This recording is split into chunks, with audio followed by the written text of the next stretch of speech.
Okay,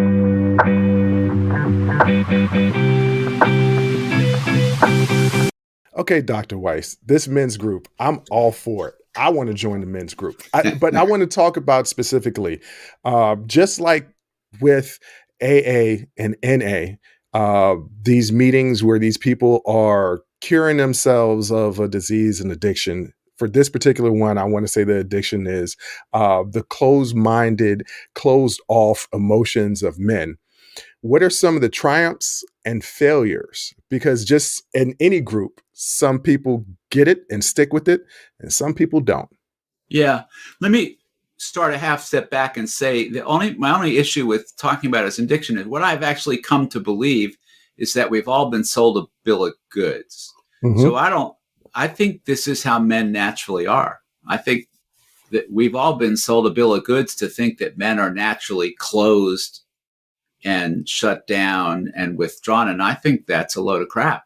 I think men is naturally open and sharing, and as women are. Yeah. Right. Yeah. This is a learned. That's what I've learned. Yeah. This is a learned thing from society. Right. Society. Right. I use the example of two little kids hurt themselves. One's a boy, one's a girl. They both start crying. Yeah. Little girl gets consoled. The little boy says, "Hey, little boys don't cry." Right. So I get that. Yeah. It is that, but and addiction might not be the right word. It's a mindset. I wasn't correcting you. I just wanted to, it was an opportunity to make that point, because I think we forget, because we become so overlaid with the culture. There's really very interesting research, and probably all of us remember, my friendships with guys when I was a kid. I was as close, and the research confirms boys are as close with their guy friends as girls are with their girlfriends. Mm-hmm. We have very, very intense, close, we had sleepovers and we played together every day after school. My mom had to drag me inside.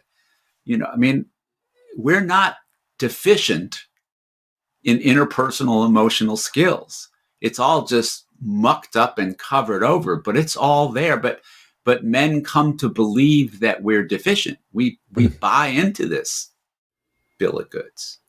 Okay, so it's triumphs and failures. Yeah, the triumphs and failures. But it's funny. I want to make a personal aside, because I have three best friends. One's a female, and the other two are guys. And my two guy friends have known each other since they were 8 years old. We're all in our mid-40s now, so they've known each other since they were 8 years old. I've known both of them since I was 16, so over 30 years, and we're close. Even though there's distance, they have families now. We still have a group chat and talk. That bond is really, really close. Now, one of my friends, I will say, "I love you too," and he will say it back, because I just had a birthday celebration last summer.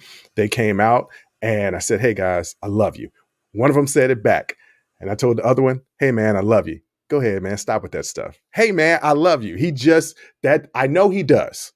He just doesn't say it. Yeah. And I know and I know he does. I know he loves me. I know that he would do just about anything for me, but he just has a hard time saying those words. Right. But the triumphs and the failures of this men's group, what are some examples of some situations where men have really come through and really learned something, and then there's other situations where maybe the development didn't quite get to where you wanted to? Well, on a simplest level, probably half the guys in the group have stopped drinking over the course of the group. Wow. Yeah, which is, considering these are guys, in their 40s and up, is pretty, and we're not a recovery group. Right. So it's not like that's a focus of the group. It's just guys who have gotten to a point in the group where they're like, you know what, this is really, I'm on a path here to having a better life, and I'm realizing more and more that this is in the way of my having a better life. And so I don't want to do this anymore. So they're not alcoholics, but do you think that in some cases they were? Oh, okay. In some cases they were. Yeah. But so then they're not coming there, like you said, for recovery. No, right. It's not a recovery group. But do you think that some of these men, I know you can't speak for all of them or say definitively, but for some of these men, that part of the reason why they were drinking is because they felt like they couldn't express themselves emotionally. Yes, absolutely. Absolutely. So I would say the largest outcome in this group, if you were looking to measure something, would be their ability to feel what they feel, express what they're feeling, and to connect with another person in a deep emotional way.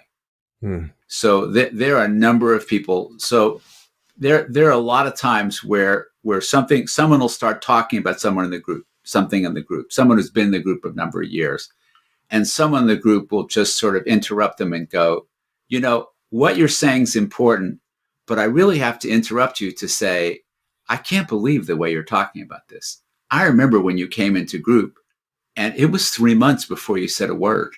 You sort of sat here quietly for months, unable to even sort of formulate a sentence about what was going on with you. And now you're just sort of talking on and on and on about how you are and what's going on with you, an in-depth sort of open expression of how you feel. If you like that clip, go ahead and hit that like button. Don't forget to subscribe to catch up on all of our latest content. Don't forget to hit the notification button when you do subscribe so you can get updated every time we release content.